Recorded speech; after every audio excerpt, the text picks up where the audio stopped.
Hello students, welcome to the science class. We are discussing chapter wind, storms and cyclones.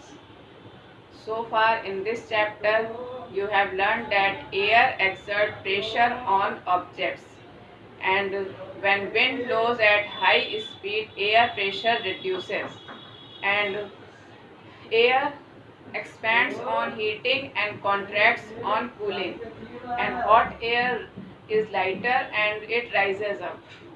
Today we will discuss how winds generates. So winds generates due to uneven heating between the equator and the poles of the earth and uneven heating of land and water. This is the wind flow pattern on the earth. You know that equator gets direct rays of sun. Thus the air in this region gets heated and rises. So cooler air from the region 0 degree to 30 degree latitudes on either sides of equator moves in. Means it's moves towards the equator 0 degree to 30 degree north or 0 degree to 30 degree south. The air from this region moves towards the equator and these winds are called trade winds. So north side wind is known as northeast trade winds and the south side is known as southeast trade winds. The hot air from the equator rises and becomes cooler and you know that cool air is heavier. So cooler it comes down near the 30 degree north and 30 degree south latitude and goes towards the much colder region and these wind that moves towards 60 degree north or 60 degree south is known as westerlies. These arrow shows the blowing of air.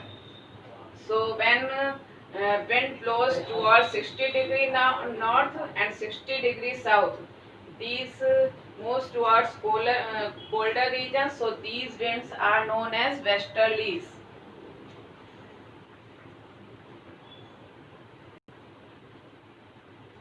The air at 60 degree latitudes at both sides of the equator means 60 degree north and 60 degree south. The air at 60 degree north and 60 degree south is warmer than the poles. These are poles, North Pole and South Pole. This warm air rises and creating a low pressure region. The cold air from the poles is at higher pressure and it rushes it into its place. Thus wind blows from cold polar region towards the 60 degree north and 60 degree south. You can see that this arrow moves towards the 60 degree north and this moves towards the 60 degree south. These are known as polar winds. So the trade winds and polar winds blow in eastern direction. It is due to the rotation of the earth.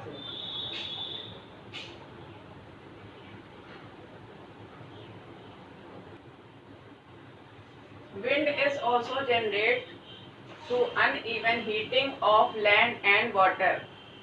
You know that land heats up faster and also cools down faster than water. So during summer in coastal India, the land that surrounds water in the oceans gets heated much faster than air above it rises up. The water in the ocean is still cool.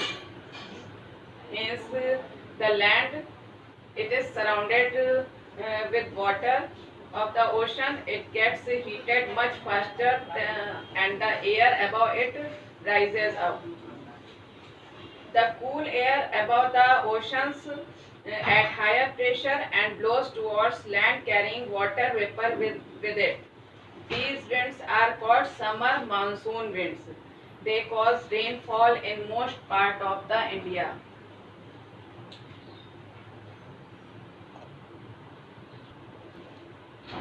Lands heats up faster and also cools down faster than water. So in winter, the lands cool down much faster than the water in the ocean. So the air above the water being hot, and it rises up and creating a low pressure.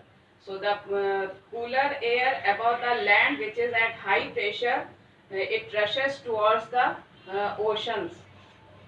These are the oceans part. So the air above the land is at high pressure and it rushes towards ocean where air is in low pressure. And these winds are known as winter monsoon winds. These winds do not bring rain because the winter monsoon wind picks up moisture while blowing over the Bay of Bengal. So summer monsoon winds brings rain in most part of India, while winter monsoon winds does not help in rainfall. Thunderstorms develop frequently in the hot, humid and tropical areas like India. The earth's surface gets heated up due to the sun, and hot air from above the land rises up and creating a low pressure area. So water vapor rises and condenses to form tiny drops of water which freezes to form ice at higher altitudes. Means water vapor rises and when it cools down it forms tiny drops of water and it freezes and forms ice at when it goes at high level. The droplets of water and ice particles falls down very fast towards the earth which strike with rising air. The air which rises towards the from the earth, so these droplets strike with rising air and this builds up an electric discharge which is released as lightning. So the lightning hits the surroundings air and the air expands very fast.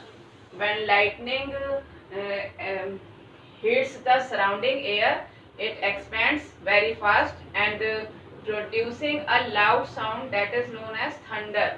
And when these events occurring together, these are known as thunderstorms.